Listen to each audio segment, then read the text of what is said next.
the fog. Exotic drinks we'd like you to try. Dance away the night at the Tiki Lounge.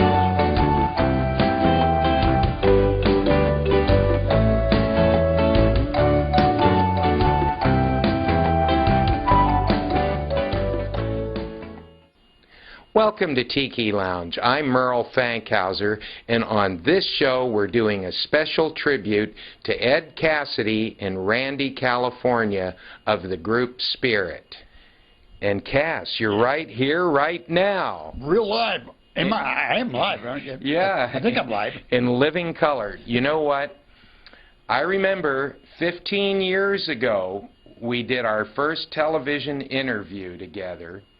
And you were the oldest rock and roll drummer in history.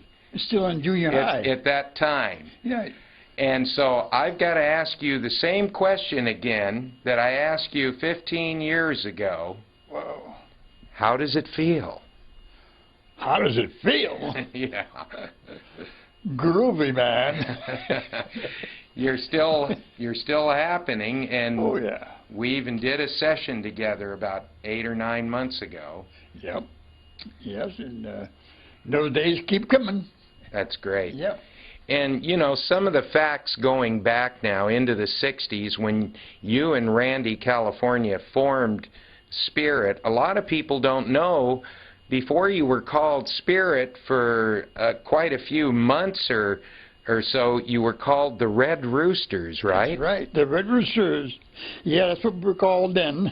That was in 1965. How did you get the name Spirit? How did we get the name Spirit? Well, at first it was called Spirits Rebellious. Ah.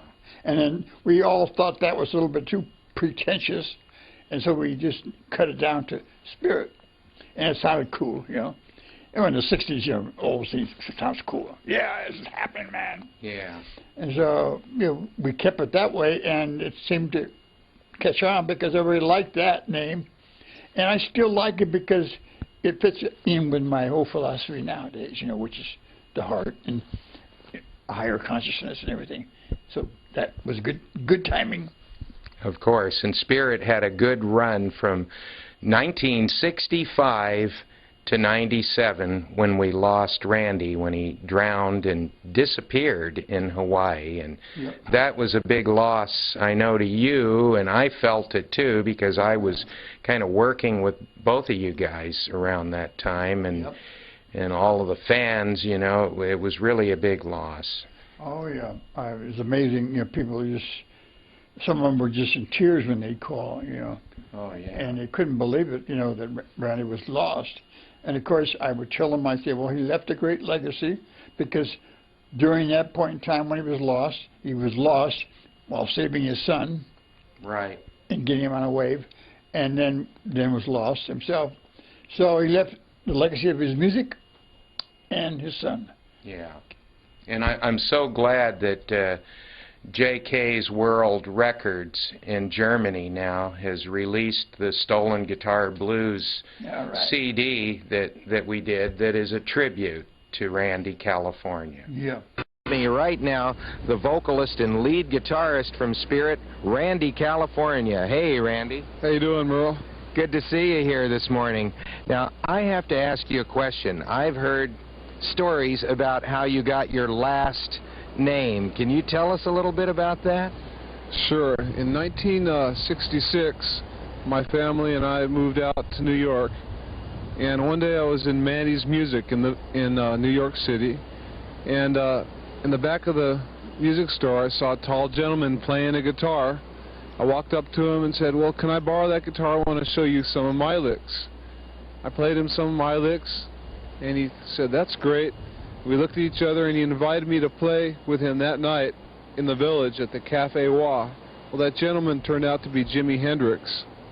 Fantastic. And we played together for 3 months. As it happened, there were two Randys in the band.